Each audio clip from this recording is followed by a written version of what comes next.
Friday, the Lakers evened up the series against the Rockets last night at a game apiece. LA saw their 16-point halftime lead evaporate into a deficit in the third quarter, but fought back in the fourth behind LeBron's 8 points to go on and win 117-109. LeBron finished with 28 points, 11 rebounds, 9 assists, and 2 blocks. Fox Sports NBA analyst Chris Broussard joining us now. Chris, what was the biggest reason the Lakers won this one?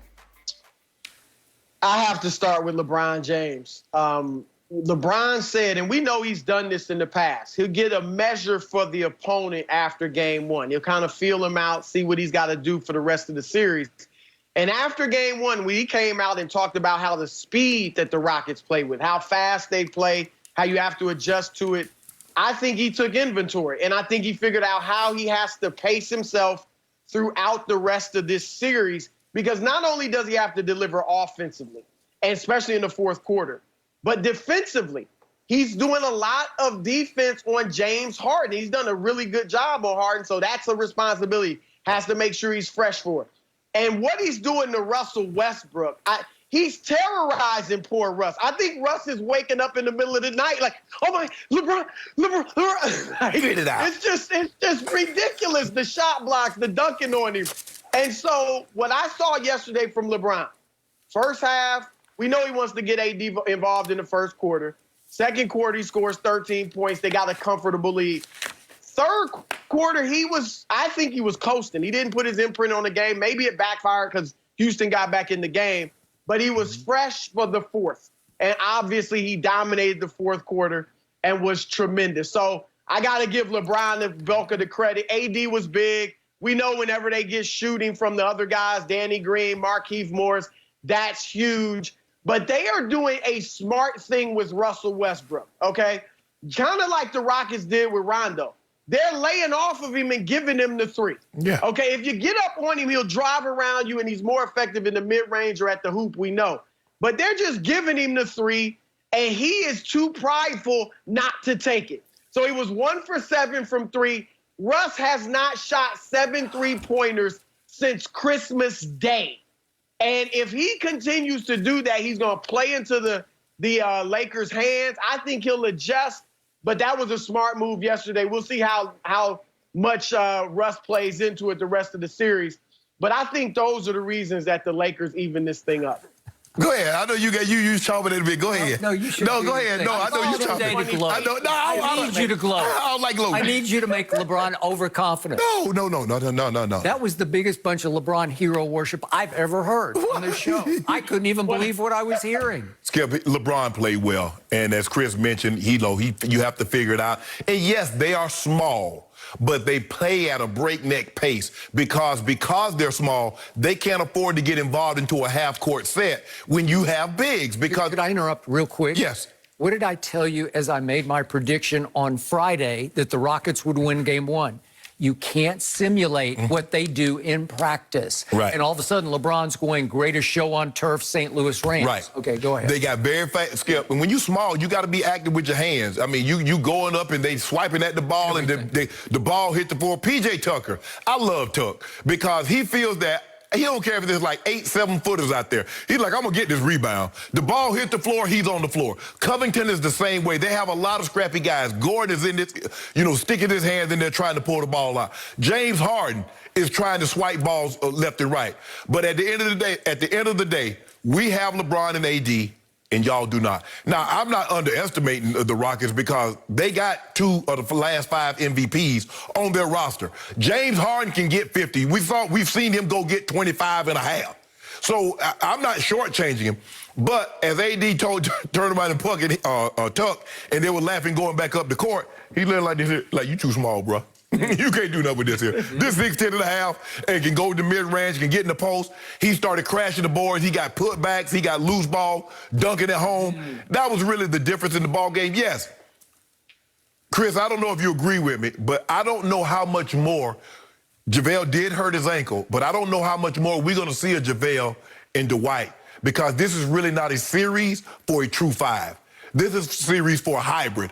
AD can be that hybrid. And you're going to probably see more Keith Morris, more Kyle Kuzma in the lineups than you're going to see JaVale McGee and Dwight Howard. But LeBron... I thought the Lakers just did what Lakers do. No. Do what we do. No, we do. No? We'll talk about this a little later. We have the arsenal. We have the versatility to play a lot of different ways. Really? But the one way we can play that nobody else can is old Goat James. He was doing goldish thing in AD. Too small tuck. Yeah, you saw it. So I need some help here. Okay, let me help you. I saw a very different game than you guys saw. I saw the Lakers just explode out to a 42-21 lead early in the second quarter. Yep. Thanks in large part to Markieff Morris. It wasn't even Marcus Morris, who plays for the Clippers, the better of the twins. No. Y'all got the evil twin. We got the good twin. He is the evil twin in a good way. But Markieff Morris made 4 3-point shots. Are you going to count on that in game 3, 4, and 5? I think not. So from that moment on, 42-21 Lakers. Would you believe the Lakers gave up a 64-38 run? LeBron was dominating. AD, as Shannon told me, he was unbelievable. Right. Unbelievable. 64-38 was the run from Rockets down 21 to Rockets up 5 late in the third quarter. Who gives up a run like that? What great team gives up a run like that? Well, Skip, they just don't. But Skip, when they get hot from the 3, you remember? You remember when Houston had that big lead on OKC, and OKC went on like a 70-40-something run. These are the Lakers. But Skip, the prohibitive favorites. When they're making threes like that, I mean, think about it now. They made 22 threes and lost the game. That's only happened twice. This is only the 3rd time that's ever happened in the playoffs. Okay, so I will give you this. LeBron did set the early tone in the fourth quarter. I don't know about dominating the fourth quarter, but he set the early tone because he owed his team, because in the fourth quarter of a winnable game on Friday night, he scored goose egg in the fourth quarter. He scored 0 points and went 0 for 3. And I could see the look on his face. He said, I better just put my head down and drive it. Oh, no, the first possession of the fourth quarter, what did LeBron do? He just roared right by Jeff Green, his old friend from Cleveland. And I don't know, maybe Jeff owed him a little favor and just said, I'm not going to guard you. Oh, that's what he said, I'm just going to let you go up and dunk it. Quick dunk it. Just, bop, it was gone. Oh, that's what he said, like a quick dunk. And I said, Jeff, are you out there? Because he wasn't out there much of the game. He had a disappearing act game, which is unlike him. And then LeBron got an alley-oop fast break dunk from your guy. What's his name? Caruso. No, Caruso. He gives him the alley-oop dunk, and it was spectacular. And I tweeted, maybe they should just call off the rest of the game because Lakers win off that dunk. But I don't think the Rockets are going to quit. And obviously they didn't. But LeBron didn't do much more except make 2 free throws, and then, of course, they're up 6 with 32 seconds left. And LeBron shoots a fadeaway in the lane from 10 feet, if we could see this. It was a thing of beauty. Oh, it was the dagger. It was the dagger. Way to go, LeBron. This is going to be clutch. LeBron, he fades away, and he goes down and that's it. We won the championship. We won the championship. Is that clutch? Yes. You're up 6. That made you up 8 with 30 seconds left. Is it a game you're going to lose? Stop it. Hey, Chris. Just stop it. Hey, Chris. I don't know if you remember this, but I remember a team being up 5 with 20 seconds on the clock. Yeah. And something happened. I remember Ray Allen making the greatest clutch shot ever to save LeBron's How you legacy. know I was talking about that game? Now, back to the scene of the crime. Russell Westbrook was why the Lakers won the game last night. I have never seen him that pathetic, and I've watched a whole lot of Westbrook in all of his days in Oklahoma City. This man has lost it, and he admitted after the game he has lost it. He said, I'm just running around out there. That's about it, because in the 25 games leading up to the pandemic, he went crazy, did Westbrook. Right. He averaged 32 points a game, 8 rebounds, and 7 assists over 25 games. Then he got COVID. Then he hurt his quad somehow. I'm not sure what it was. And he missed the first 4 games against Oklahoma City. And since he's come back, he's played 5 playoff games, and he is shooting 39% from the field and 17% from 3. 47% from the free throw line. You can't win like that. They won in spite of him on Friday night, and they could not overcome him last night.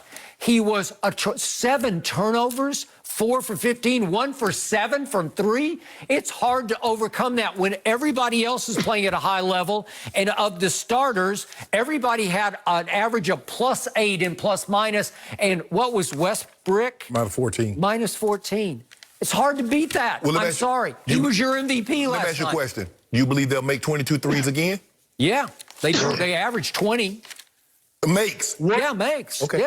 Yeah. What do you think they should do with Russ? What would you suggest doing with Russ? You have to attack. I disagreed with your take on him. They're daring him to shoot.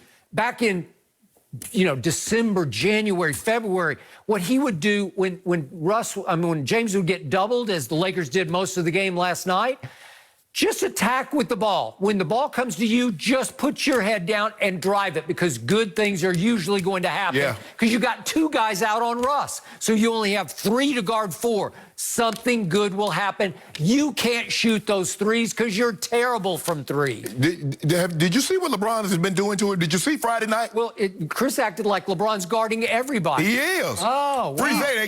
They on defense, the other 4 should just rest. They call him the Ed Reed. Do they? Go into that lane with the shot blocking. Okay, so Russ is so screwed up. He drives to his left in the 4th quarter, does not know what to do, and at the last second decides, I'm going to shoot a little right-handed jump shot into the teeth of 6'9" coming from behind him. He is 6'3", and he got chased down in the lane by 6'9". I'm impressed, LeBron. Do it to Kawhi Leonard one night. Let's see if he can do that to Kawhi, and I'll be impressed. Hey, Kawhi Leonard got bigger fish to fry. He need to worry about Jamal Murray. That's what he need to worry about. Don't worry about us. Oh, I think we got this. Yeah, okay. I got Clippers in 5. What do you got? Here's the other thing. What about playoff Rondo? He showed up. He got crushed after game 1. Yes. And he deserves some apologies from some folk, because he was big. He helped them get that huge lead in the 2nd quarter. He was the reason Markieff was hitting all those shots or assisting on a lot of those buckets. I agree. He was really good, and he better be really good, because I still got the Rockets in game 3. Thank you very much. All right. Well, you had it right the first time, Skip. Now I might have to pay attention to what you're thinking. Don't do that, Jenny. Playoff Ron.